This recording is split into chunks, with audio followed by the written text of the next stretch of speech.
decriminalization.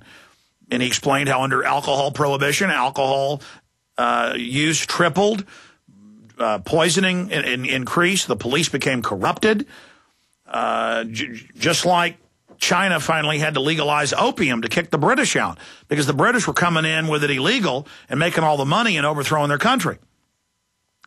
And he talks about the mainstream media has gone into all-out warfare against Rand, beginning with 24 hours of repeating outright lies about him. And again, they're trying to demonize the entire liberty, Constitution, Tea Party movement with Rand.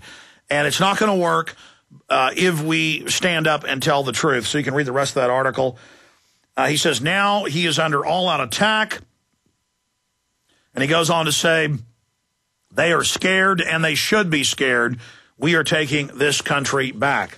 So you can read all of that up there at GCNlive.com. And you know what? Again, I meant to get to this, and so I will in the last 5 minutes of the show. But I can't do justice in just 5 minutes, so I'll cover it. But I promise I'm going to spend at least 1 hour on super vaccines that literally reprogram your brain. I know that sounds science fiction. It's 2010, folks. On the Sunday show, 4 to 6 p.m. We'll cover other news as well. But here's another one on Rand Paul. Daily Cost releases dubious poll to undermine support for Rand Paul. And then it just goes over the fact that other polls show him with a 25-point lead. It was only 20% a week and a half ago when he won the primary for the Senate in Kentucky.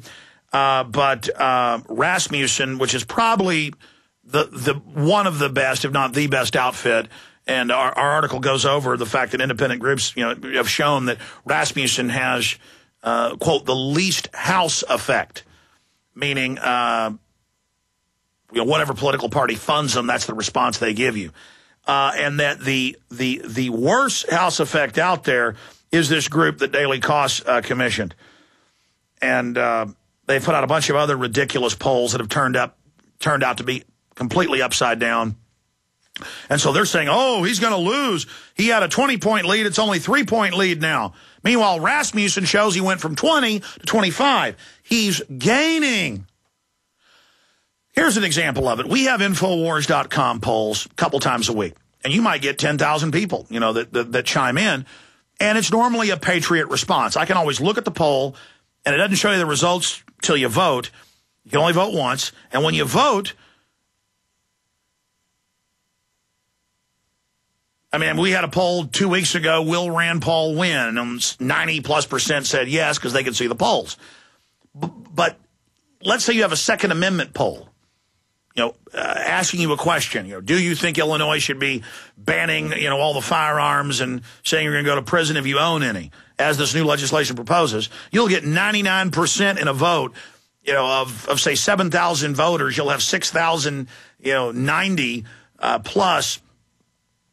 And I'm just throwing out dead reckonings from things I've seen in the past on my website where 99% of the people or more are pro-Second Amendment.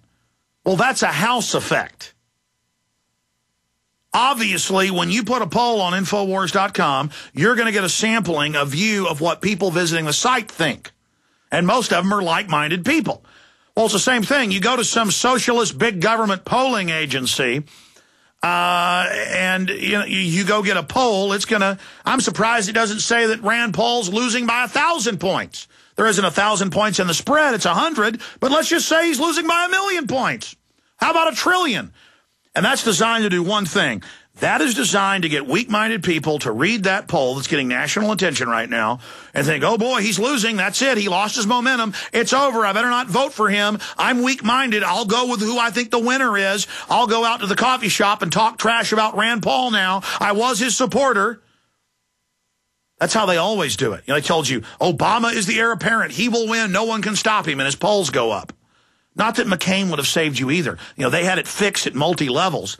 But it created that presumption that, you can't win. But see, people are now in tune with this type of brainwashing. So that's why I've been belaboring and babbling about that point. Let's talk to Eddie in Tennessee. Eddie, thanks for holding her on the air. Well, I'm really excited there. I've never been able to get through before. Matter of fact, I started not to even call. I was going outside to feed my dog, and I thought, well, what the hell? I'll go ahead and try, even though. Well, you're on, Eddie, and we love to hear from you in Tennessee. Well, I tell you what, you have a tremendous following here in Memphis. I'm with the Oath Keepers and Campaign for Liberty, and I'm old enough to be your pappy, so I've been in this old battle a long time, and I really look up to you. And we get a lot of our information from you that we spread out as the gospel. Well, let me ask you a question, and I appreciate that, Eddie. What station are you listening to us on in Memphis? WLRM AM 1380. Yeah, as a matter of fact, we have a little program ourselves here. I co-host every now and then, you know. Good. I'm the oldest guy here, but I'm the wildest, and they kind of reel me in. They're always worried about that I'm going to say something. And get well, in the Revolutionary War, we had 85-year-olds out slaughtering redcoats. The older, the better. You better know it, fella. As long as my trigger finger worked, I'm in good shape. But I think I'm going to change my name from the Bombardier to Bullhorn Miller. You know, because I've been wanting to get me a bullhorn. I know you have a lot of people listening to you right now. We go into your site, you know. Infowars.com. We get a lot of our information on there. I use your stuff all the time, but I guess I cut to the chase.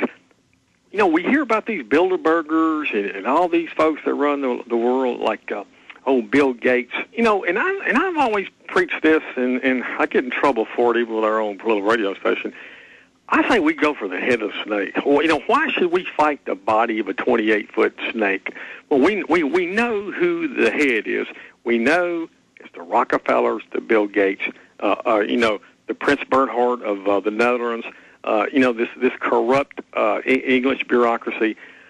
I think we should make their life a living hell where they can't. And we've done this here in Memphis. We have a couple of corrupt United States senators, Bob Corker, Lamar Alexander, Marshall Blackburn, his United States congressman. They're as corrupt. They make the mafia. Well, let me say this. You just look, as long as it's legal and lawful, that's good.